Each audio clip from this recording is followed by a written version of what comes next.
谢谢，谢谢叶小姐。叶小姐真是活菩萨，这么多年来，每逢初一十五都亲自来周棚施粥，雷打不动啊。赶明儿我也去庙里求一求，保佑他和六殿下早点成亲，生他3、5个小王孙。不用谢。小姐，六殿下昨夜派中太送信来，说他今日休沐，会来周棚帮忙。这算算时辰也该到了，你把勺子给我，快去打扮打扮。不用了。对了，拿好了。谢谢。中太跟我说，昨日他们去练兵，在城郊遇到了二小姐，那个泼妇还不肯放过六殿下，不可口出恶言。不用谢，二妹已经嫁人了，此番胡闹，怕是以后在京中的名声更加不堪。你听来的这些闲话，也不要去祖母和爹爹他们面前说。小姐，你还替他担忧什么呀？你前些日子被他推得坠了湖，还染了风寒，老爷他们不也没罚他吗？以后不许再提此事。那好了，谢谢您，叶小姐。不用谢，把这边都清扫一下。六殿下到。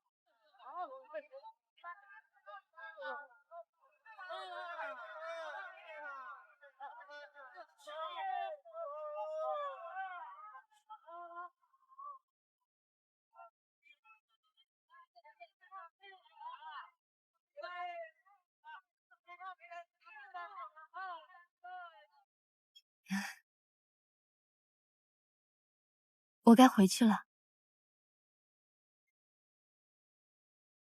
令城，我们好不容易才见一面，这就要走了。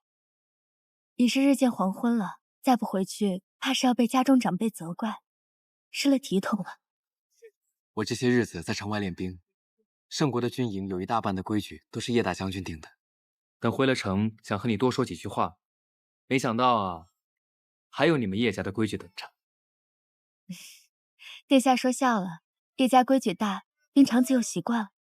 叶家规矩再大也没有二小姐大，就连景国的质子都要被他发去贵宾。澹台烬去贵宾了。啊，澹台烬虽是质子，却也是景国的王子，叶惜物怎可如此折辱？罢了，与那刁蛮之人全无道理可讲。你坠湖之后身体还未大好，今日早些回去休息吧。也罢，那我就先回去休息了。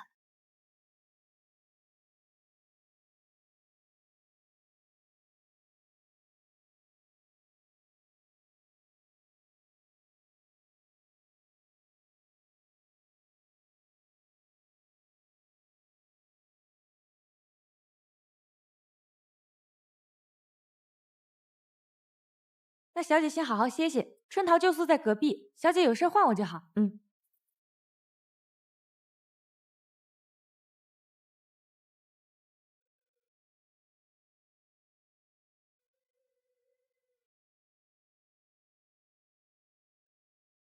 爹爹，我在这边已经安顿下来了，你们可以放心了。魔神我也已经找到了，只是现在还不能杀了。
我什么时候睡着的？小姐，你醒了。昨夜那大风吹得跟狼嚎一样，您睡得可还安稳？哎呦，他怎么还在这儿呢？你看到了吗？这都第3日了吧？你可真够硬的！哎呀，得罪了二小姐，没他好果子吃。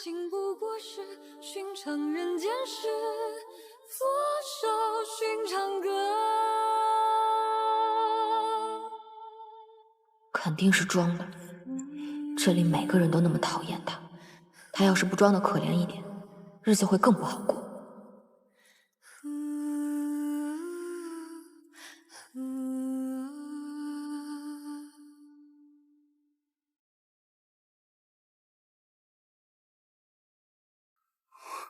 你那个恶毒的夫人已经罚你跪在这里4日了，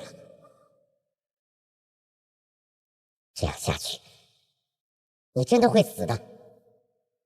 这是真心要置你于死地，难道你看不出来吗？二小姐，二小姐，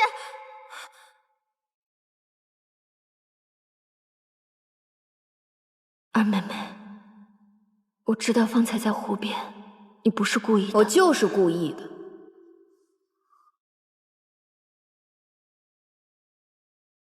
大姐，今日六殿下来看你，你打扮的花枝招展的，没想到现在却变成了落汤鸡，感觉如何呀？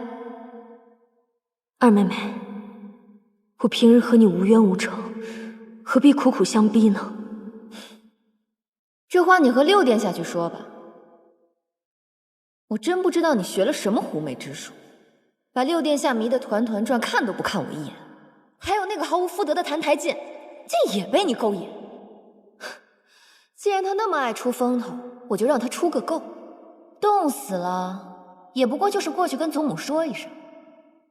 叶冰裳，我也不怕告诉你，你再怎么折腾，过不了几日，澹台烬一定会死。只要你们都不出现在他面前，六殿下就只能喜欢我了。真是个狠毒的恶妇！有人过来了。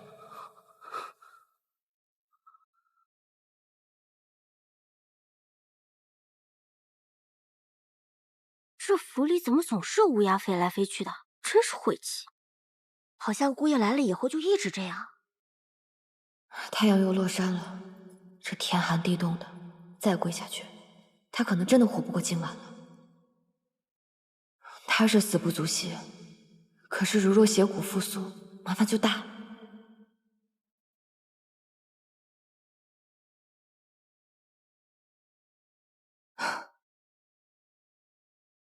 哎呦，姑爷，对不起啊，恕长眼拙，没看见您在这里赏月，就是弄湿了您的衣裳。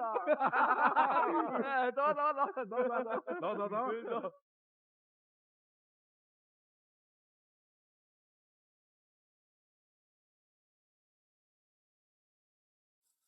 天这么冷，澹台烬全无修为，衣服又湿透，他顶不住的。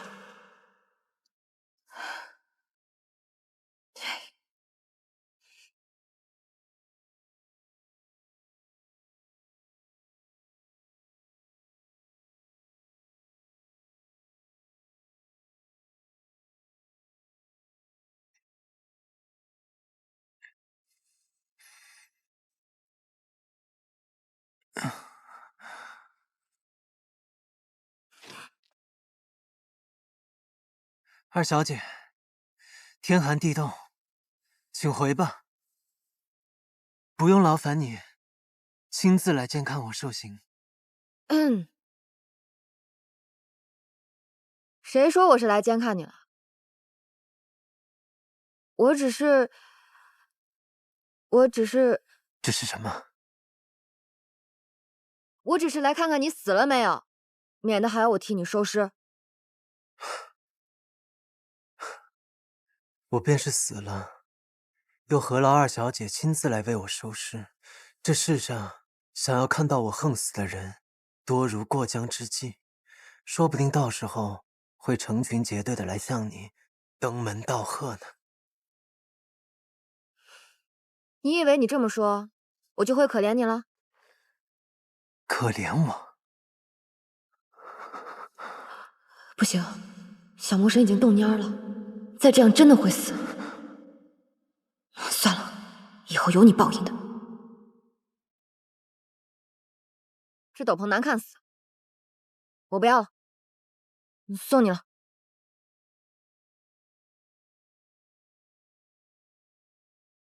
二小姐的衣裳，我不敢领受。若是二小姐不喜欢了，明日叫春桃拿去扔了便是。你，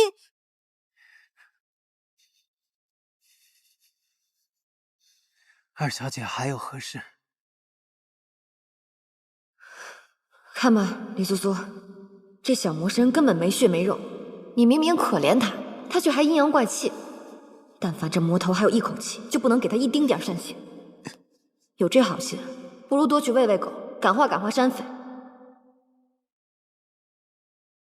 小不忍则乱大谋，小魔神死不足惜，可三界四周的性命还都压在他身上呢。哎，谭太静，你不要装死啊！你不要以为这样我就会可怜你。这个景象似曾相识，难道他就是在这里死去，然后化身成魔了吗？谭太静，谭太静，醒醒！春桃，春桃！小姐，是你叫我？我叫你，快进来。哦。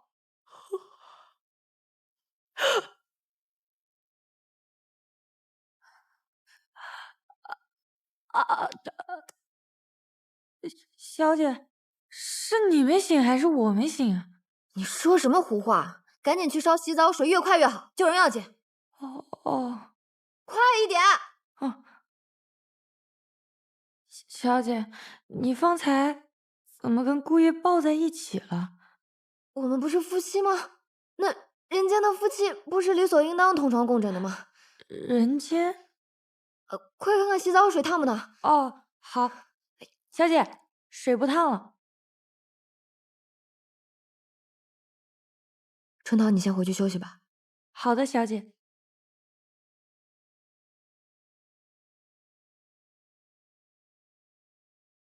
这些伤是被叶夕雾打的吗？早知道小魔神弱成这个样子，我怎么也不会赔上四周三界的前途来跟他赌这口气。快缓过劲儿来吧，拜托拜托，你可是魔神，为了四周三界，你也不能死啊！谭台烬，你真可怜。又是你，每次当我濒死的时候，你都会出现。我一直都在。我知道，你就在我的身体里。你想要它吗？还不是时候，不要着急。要等到什么时候？你已经迫不及待了吗？是啊，20多年来，这副身躯给了你什么？只有疼痛、饥饿、寒冷、屈辱，还有受困于人。有朝一日，你可以摆脱这副肉身，将灵魂奉献给我，然后你将得到永远的安宁。无所谓，不管是这副身躯，还是什么灵魂，你若想要，随时都可以拿去。我不稀罕。谭台烬，耐心些，你要尝尽人间的苦楚，汲取无尽的怨恨。你背负着命定的诅咒，注定不得善终。当你的痛苦达到巅峰，生命走到尽头时，我会来接受你的献祭。原来500年前人间的月亮这么明亮，可惜自魔神离世，到处都是浊气，我已经好久没看到过月亮了。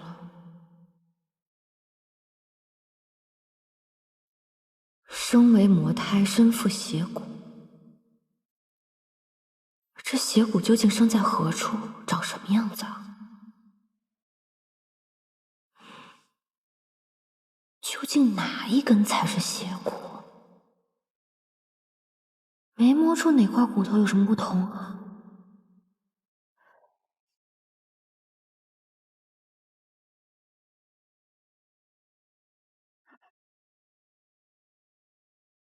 你在做什么？你也醒了？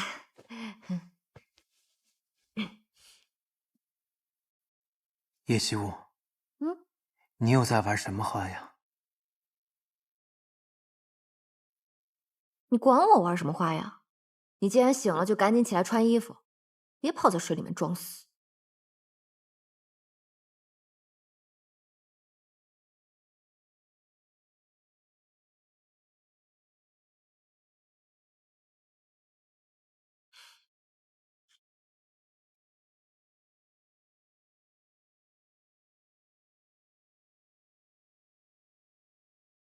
嗯。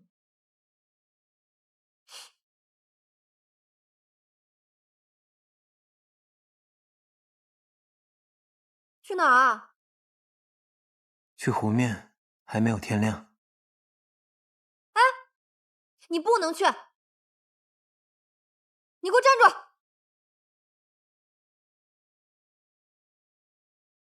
今日不许去了，以后也不用去了。为什么？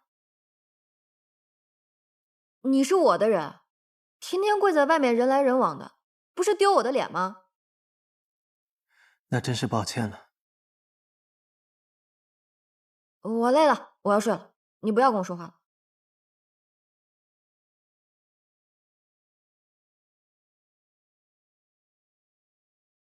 爹爹，你们送我过来时肯定想不到，你女儿要和魔神睡一个被窝。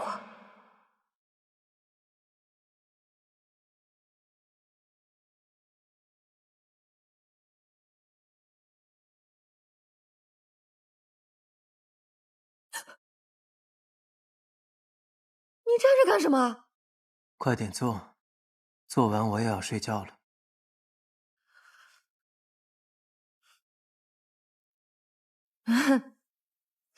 做什么？当然是你每天都要做的事情。你不记得了？不妙，千万不能让他发现了。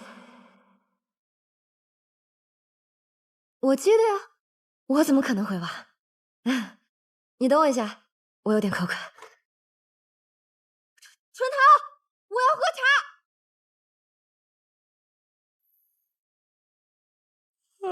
春桃，你快告诉我，我每天晚上和谭台烬都要做的是什么事情？打他呀！啊？自从小姐你嫁给姑爷之后，便心气不顺，所以每晚睡前都要抽姑爷一顿鞭子才肯解气。这是变态吗？啊？鞭子放哪儿了？就放在小姐你褥子底下。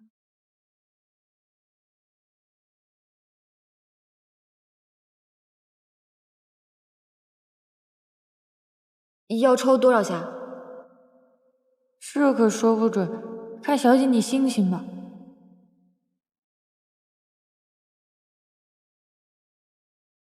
这么长的鞭子，叶希雾，你果然是个变态。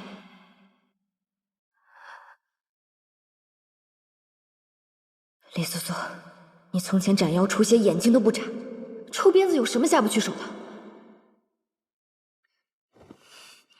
这一鞭，你且替500年后的魔神受着。魔神，这都是你应得的。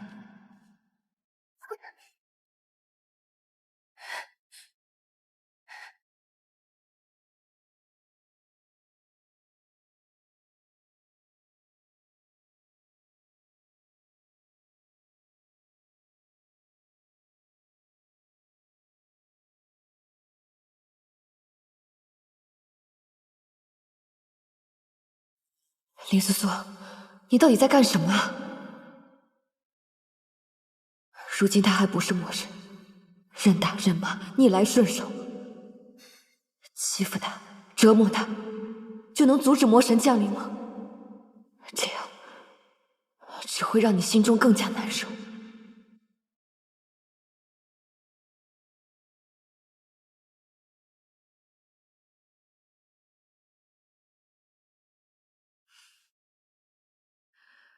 我累了，今日打不动了，睡觉吧。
谭太介，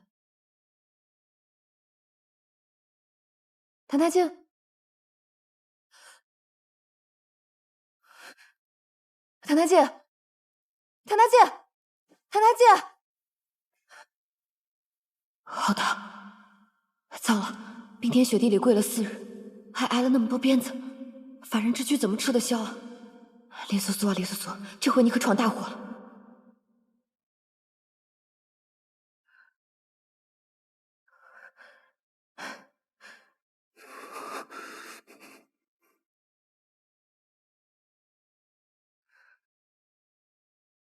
春桃，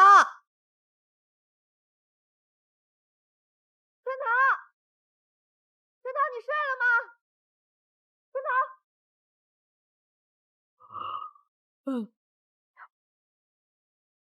小姐，姑爷的药煮好了，还有别的吩咐吗？没有了，这次真的不会再叫你了。你好，就是。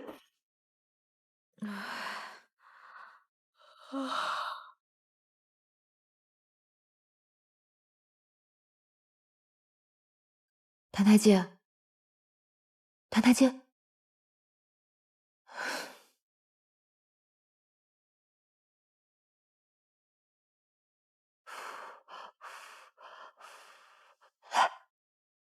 喝药。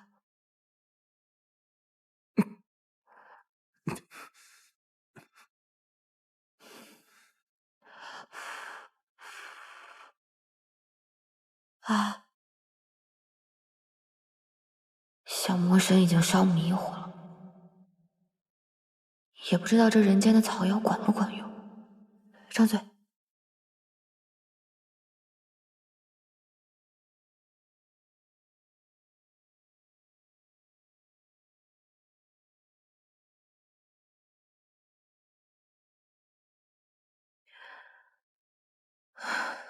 怎么还这么烫？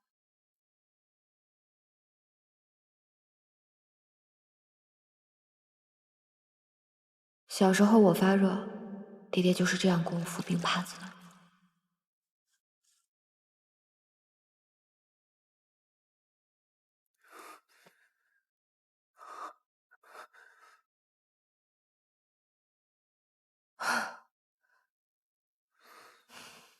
你终于醒了，我就知道这招肯定管用。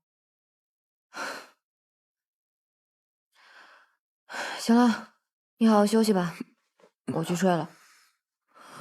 啊，我真是欠你的。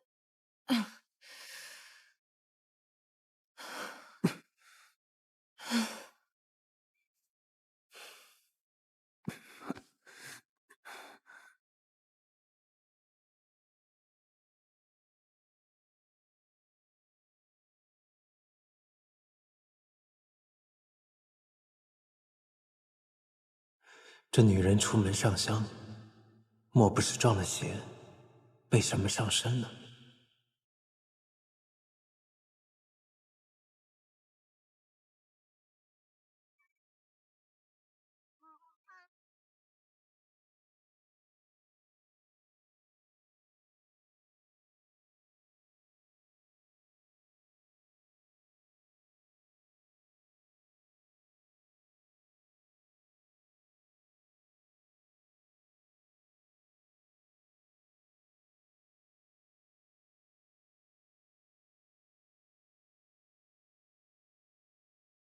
小姐，昨晚折腾了半宿，怎么不多歇息会儿？谭台烬人呢？姑爷除了受罚，平日里会去藏书楼里抄经，今日一早便去了吧？哦，谭台烬，这份救命之恩你赖不掉也躲不了，给我好好记住，有朝一日你得拿命来偿。什么时辰？快到50了。老太太、老爷、大少爷他们已经到饭厅了。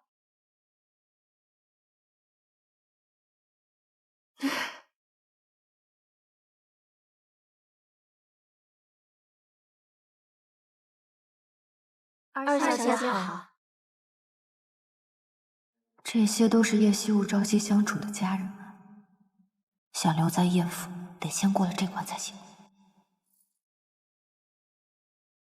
这位应该就是圣国柱国大将军叶希雾的爹爹，这位应该是叶家大公子叶希雾的大哥，至于这几位，应该就是叶希雾的姨娘们。这位尊荣华贵，应该就是叶家祖母了。祖母，你是怎么回事啊？看春桃做什么？待会儿连春桃一起罚。糟了，叶希雾，你这个惹祸精，这是又闯什么祸了？过来。糟了，不会是要挨手板吧？你这是想急死我呀！这么冷的天，你连件挡风的衣裳都不穿，就在外面跑来跑去。你们看看，这穿的都是些什么呀？我可怜的囡囡哦，你身边连个能知冷知热的人都没有，到头来疼你的还得是自家人。哎，来，把这个穿上，就不冷了。还好只是虚惊一场。这才像个样子。春桃，到库房再领几张皮子，给你家小姐多做几件冬衣。是。祖母，我也想要一领白狐裘。想要？喏，找你爹要去。爹，我要白狐裘。你要个屁！叶泽宇，你还好意思？身为叶家长子，不知习武练剑，像你二弟一样戍边守国、建功立业，就知道跟那些狐朋狗友去骑射玩乐。就你这副德行，圣都有几个正经姑娘家会看上你？菜都快凉了，快吃饭吧。囡囡啊，坐到你爹爹旁边去。去吧。是。慢点啊。爹。娜娜，赶紧尝一尝。爹知道你心情不好，所以特意吩咐厨房做了你爱吃的菜啊。我听下人们说了，你昨晚又是泡澡又是熬药的，折腾了一宿，肯定费了不少力气。你可要多吃点才行啊！是啊，来，多吃点。哎，多吃点肉，吃这个，千万别往心里去啊。这便是书上所说的人间亲情。这全都是给你做的，都是你爱吃的菜。快给他加点那个红烧肉啊！这家人对我很好，豆腐汤也鲜，跟你一样好。昨日里听安定侯府的大夫人提起，说囡囡将冰场推落水的事儿，已经在京城里传开了，各处都在议论。哎，议论就议论，还怕他们不成吗？对他的名声不好。胡闹就胡闹了，囡囡都已经嫁出去了。哎，爹，去年二妹未嫁时，你可是说闹便闹，以后嫁了人，想闹都闹不得了。这怎么嫁不嫁，总是二妹有理啊！闭嘴，吃你的饭。叶惜雾啊，叶惜雾，我算是知道你怎么会是这副德行。我这几日想过了，推大姐落水的事儿终究是我的不对，我今日想去向她赔个罪。母亲啊，囡囡现在长大了，这也太懂事了。我们也算懂事吗？心地善良，又有担当，不愧是我叶家的子孙。真是快把叶惜雾宠上天了。不过赔礼道歉，我看就不必了。万一冰长病气还未去，被染上，那就不好了。没关系，祖母。祖母说的对，二妹若是来向我赔罪，倒是看清了我们姐妹的情分了。大姐，二妹快请坐。祖母，是我不好，这几日带着病气，未能向祖母和父亲请安。今日施粥归来洗沐一番，没想到却来得晚了，搅扰了大家吃饭，真是该罚。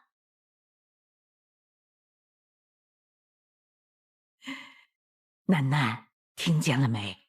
你姐姐都说了，不用去赔罪了。冰长，坐到泽宇那边去吧。谢祖母。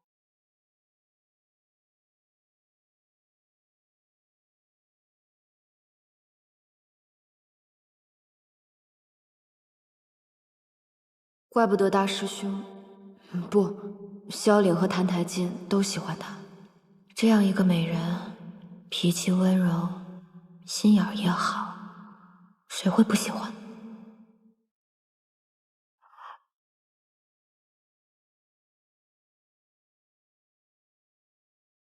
谭台烬人呢？怎么没来吃饭？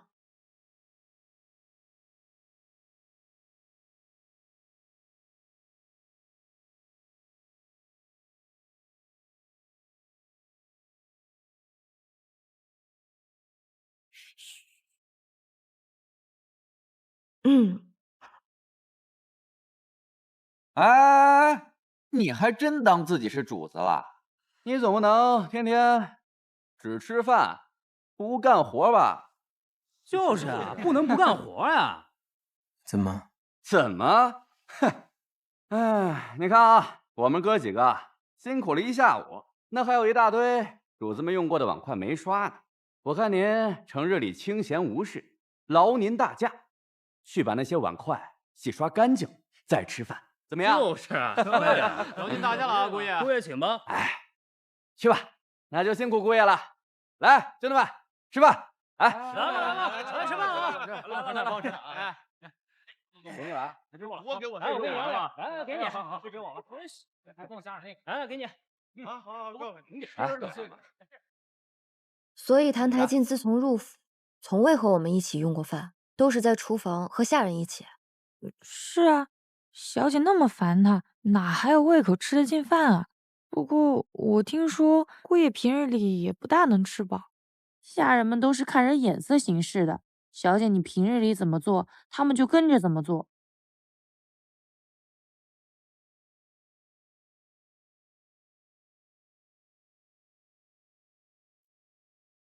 这个魔头，饿他几顿也是活该。可整日里躲得远远的，我怎么盯得住他？厨房在哪？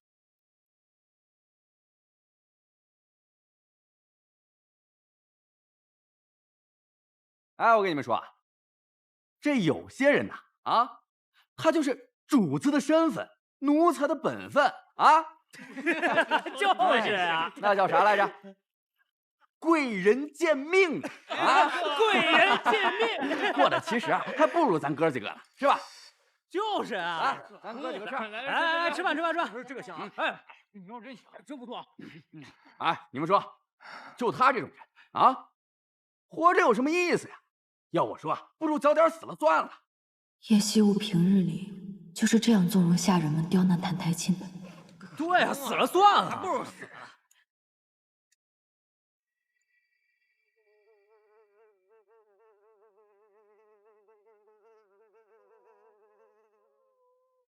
去吧。是。哪来的苍蝇啊？大冬天的，这哪来的苍蝇啊？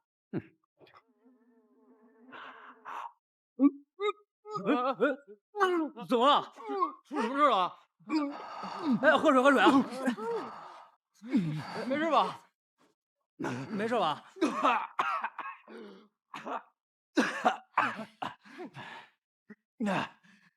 只吃个苍蝇，我不吃了，你们吃。哎，你们吃，你们吃啊！咱们接着吃，你坐这边。哎，完活了，真晦气。哎，走。哎，二小姐，您怎么来了？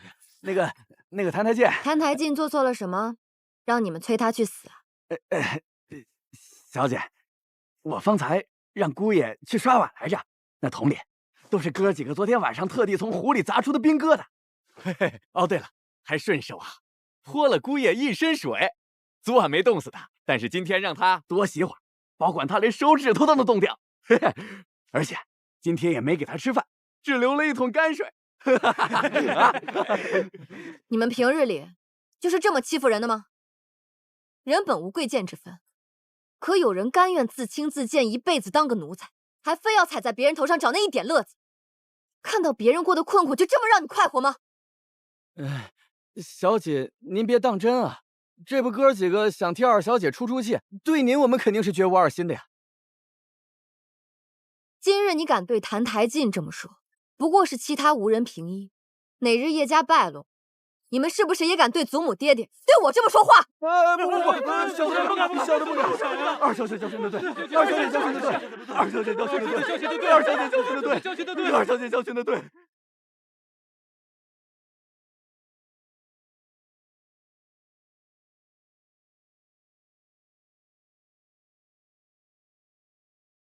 你别吃这个。二小姐，人不吃饭是会死的。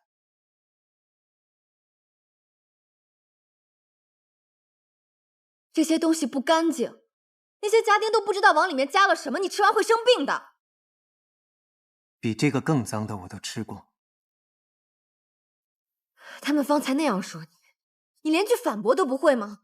你一个君王之子任奴仆欺辱，你一点羞耻之心都没有吗？羞耻之心，那种东西对我来说毫无意义。比起羞耻之心，还是这碗饭来的更重要。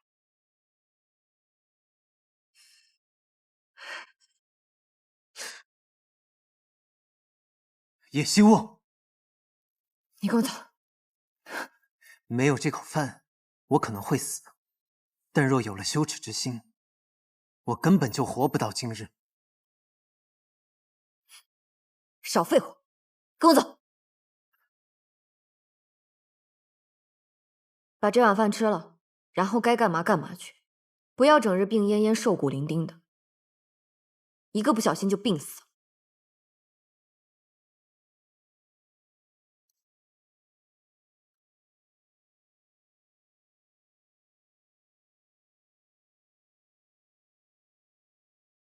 二小姐这套伎俩已经用过一次了，我若是再上当，便是活该。二小姐，恕不奉陪。坐下。什么伎俩？你把话说明白。二小姐方才问我有没有羞耻之心，这种东西，二小姐你自己怕是也没有吧？好啊，既然你让我说，那我就再说一次。好，你说。半年前，七夕宫宴，你姐姐和萧凛在宫中相会，携手游园。而你呢？你却一心想要拆散他们二人，独占萧凛。不知从哪里弄来了一副名为劫春蚕的迷药，准备下给冰长小姐与武殿下萧良，想叫他们二人生米煮成熟饭。可不曾想，萧良那日将我拦下。今日宫中宴饮，就连宫女和太监都能开开荤，你该不会还饿着肚子吧？也罢，谁让我这个人向来菩萨心肠，这点心就赠予你吧。多谢武殿下。哎呀，真是不巧哈！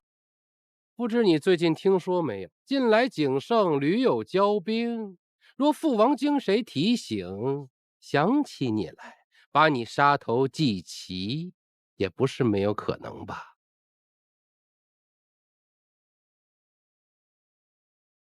哎呦，忘了，你喜欢吃碎一点的啊？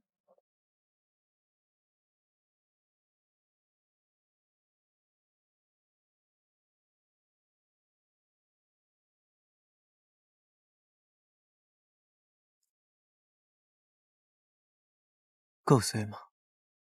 够了。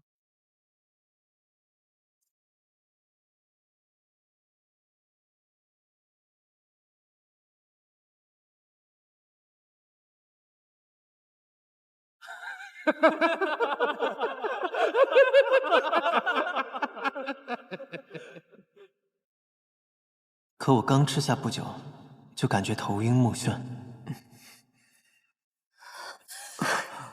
这时你突然出现，抱住了我。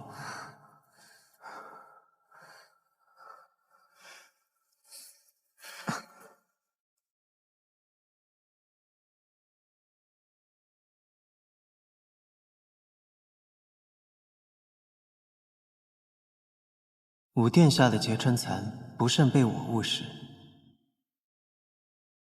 好巧不巧，叶冰长的那份阴差阳错被你吃掉了。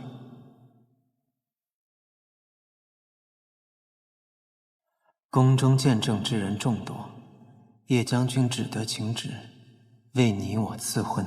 兹尔柱国大将军嫡女叶氏，景国三王子韩台进佳偶天作，下旨赐婚，以成其美。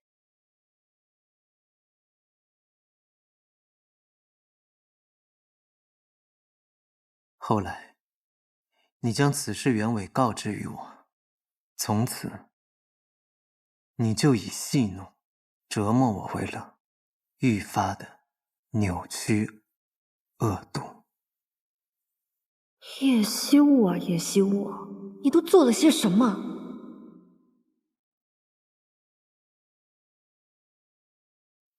所以这一次，二小姐又在这饭食当中放了什么呀？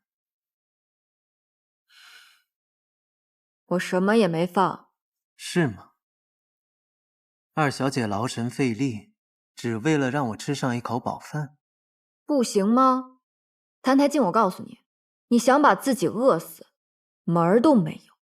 给我好好看着。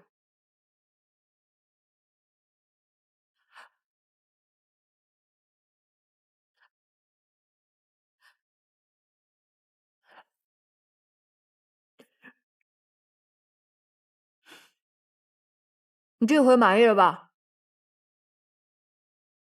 以后一日三餐你都来这里吃，春桃会给你送饭，给你什么你就吃什么，不许再给我吃那些乱七八糟的脏东西。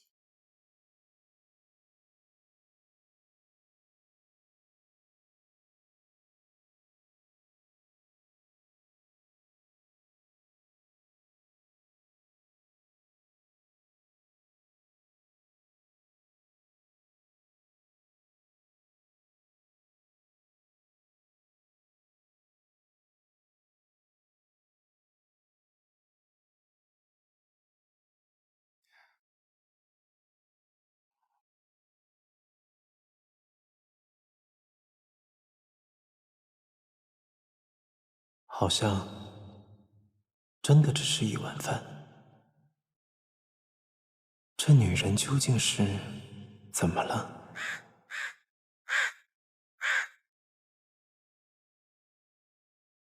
这应该是自打你进叶府以来吃到的第一顿饱饭吧？发现没有，这几日那个女人也太正常了，是不是脑子坏了？也许她想用其他办法折磨我吧，毕竟我人在这边。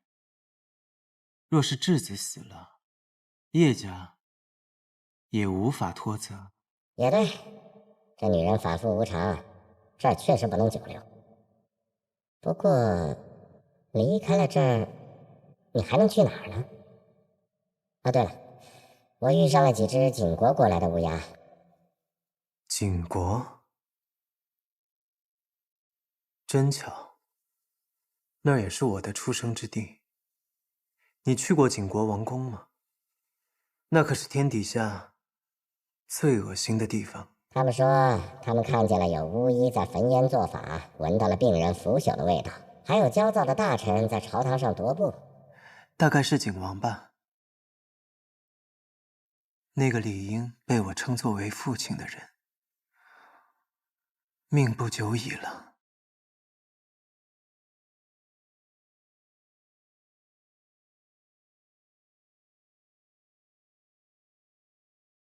可我连叶府都出不去，那些东西也与我无关了。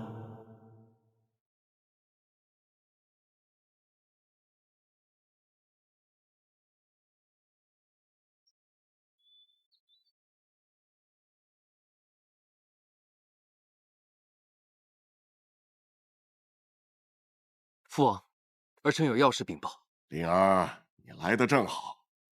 刚收到急报，澹台无极快死了，他的那个哥哥即将继位，左右留着那个质子也是没什么大用了。儿臣听闻，澹台明朗天生是一副铁石心肠，这个人未必会有顾念手足的天性，杀了质子，恐怕会如他所愿。我的灵儿果然是聪慧呀！如此说来，姑若留着他，便是扎在澹台明朗心头的一根刺。姑稍后便宣澹台烬进宫，姑倒要看看他作何姿态。若他有心，姑不妨助他回去，搅浑景国，再趁乱将他杀了。要是他才薄志浅，姑也就没必要再留着他了。届时找个年岁相当的送去景国，只要澹台明朗信为真，那么真伪有那么重要吗？父王，